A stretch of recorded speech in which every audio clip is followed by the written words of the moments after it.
Assalamualaikum Assalamualaikum warahmatullahi warahmatullahi wabarakatuh. wabarakatuh. Kami dari Kami kelompok dari 6 kelompok 6 akan menjelaskan D3 materi Agribisnis dari akan mata kuliah menjelaskan ekonomi materi sumber daya tentang ekonomi sumber dengan daya kode mata kuliah dengan yaitu kode PAG mata kuliah yaitu PAG 1515. 1515, Itu tentang yaitu materi tentang pemutusan hubungan kerja pemutusan hubungan atau kerja atau PHK. PHK. Dan berikut ini adalah anggota dari kelompok kami, yaitu yang pertama Febio Duha dengan NPM 197511021, kemudian Hana Meliana dengan NPM 197511027, Esti Nur Khofifah yaitu NPM 197511028, dan Intan Nasjufati dengan NPM 197511030.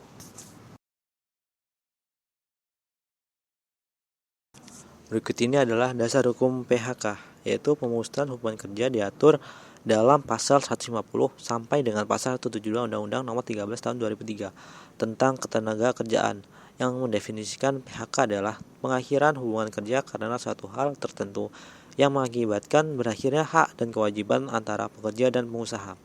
Berdasarkan penjelasan tersebut dapat disimpulkan bahwa segala bentuk berakhirnya hubungan pekerja atau buruh dengan perusahaan terkait dapat dikatakan PHK.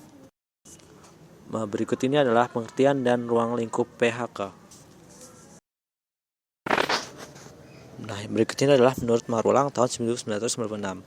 Ada 4. Yang pertama yaitu termination, yaitu karena putusnya hubungan kerja karena selesainya atau masa jabatannya.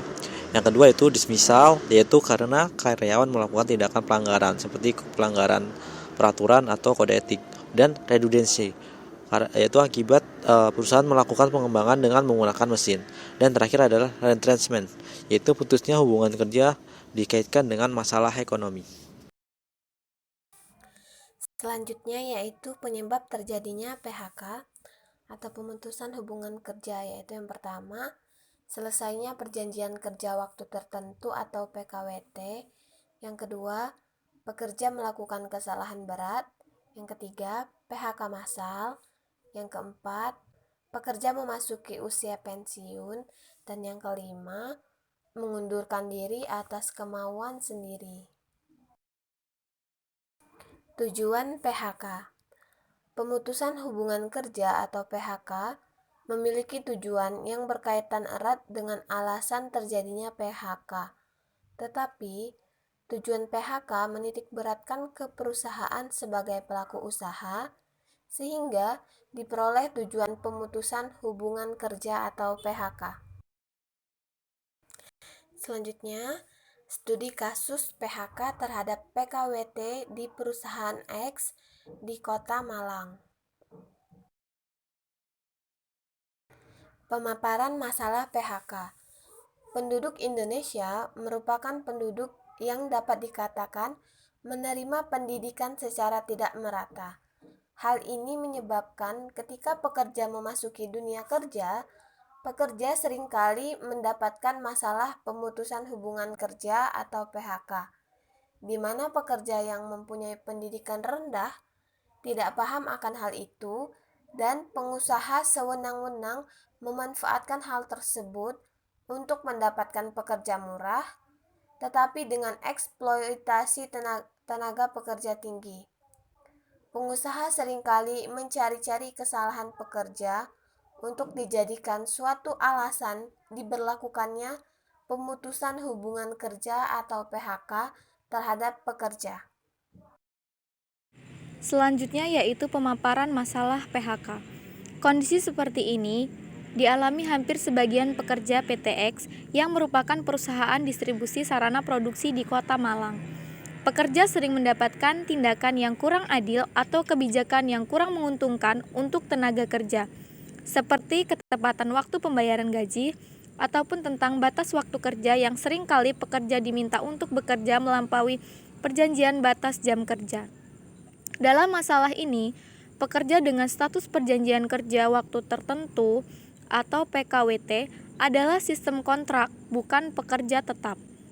Kesalahan pekerja di PTX adalah perjanjian kerja yang pekerja setujui, bukan tertulis, melainkan perjanjian secara lisan, yang berarti tidak ada bukti yang dapat pekerja pegang untuk mendapatkan perlindungan hukum atas hak-hak pekerja di PTX.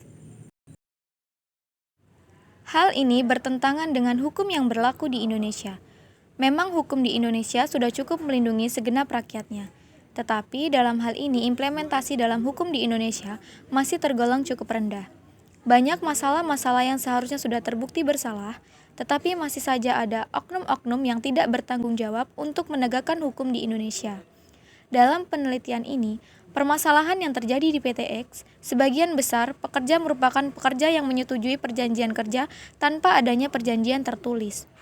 Pernah terjadi permasalahan terhadap pekerja di PTX di mana pekerja yang di PHK tidak diberi uang ganti rugi kepada pekerja sebesar upah pekerja sampai batas waktu berakhirnya jangka waktu perjanjian kerja. Hal ini hendak dilaporkan kepada Dinas Tenaga Kerja setempat. Penyelesaiannya pun akhirnya pihak PTX tidak diberikan sanksi apa-apa oleh Dinas Tenaga Kerja setempat karena memang terbukti tidak ada bukti tertulis terhadap perjanjian kerja antara pekerja dan pengusaha. Sungguh ironis sekali, adanya ketimpangan antara hak dan kewajiban dari pekerja. Hal ini tidak akan terjadi jika pekerja mengikuti prosedur perjanjian kerja.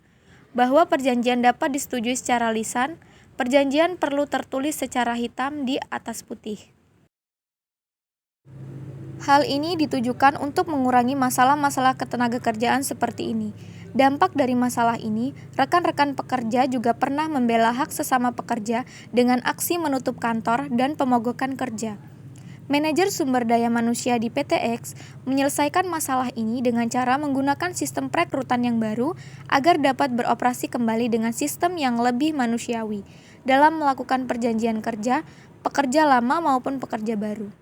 Dengan adanya kenyataan tersebut, maka penulis ingin menganalisis tentang implementasi hukum ketenagakerjaan untuk menyelesaikan masalah pemutusan hubungan kerja atau PHK terhadap pekerja yang menyetujui perjanjian kerja secara lisan di PTX.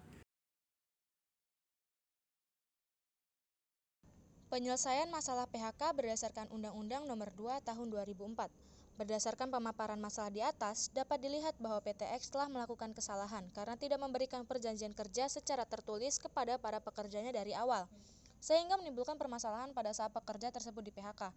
Kesalahan tidak bisa secara sepenuhnya dilimpahkan kepada pihak pengusaha. Pekerja juga seharusnya memiliki inisiatif sendiri dengan meminta dibuatkan perjanjian kerja secara tertulis. Melihat dari permasalahan tersebut, upaya hukum yang pekerja lakukan adalah sudah benar, karena sesuai dengan penjelasan dari pasal 171 Undang-Undang Nomor 13 Tahun 2003 tentang Ketenagakerjaan. Yang selanjutnya adalah penyelesaian masalah PHK berdasarkan Undang-Undang Nomor 2 Tahun 2004. Upaya yang dilakukan pekerja adalah melaporkan masalah PHK tersebut ke Dinas Tenaga Kerja dan Transmigrasi setempat serta mengajukan gugatan ke Pengadilan Hubungan Industrial karena pekerja merasa di PHK bukan atas dasar kesalahan berat dan sudah sesuai dengan pasal 82 Undang-Undang Nomor 2 Tahun 2004 tentang penyelesaian perselisihan hubungan industrial, yaitu gugatan dapat diajukan hanya dalam tenggat waktu 1 tahun sejak diterimanya atau diberitahukannya keputusan dari pihak pengusaha.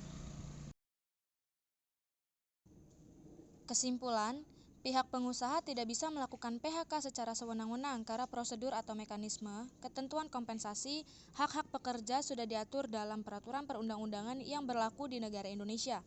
Hal ini dilakukan karena untuk melindungi kedua belah pihak yaitu pengusaha dan karyawan agar tidak terjadi perselisihan terkait proses PHK.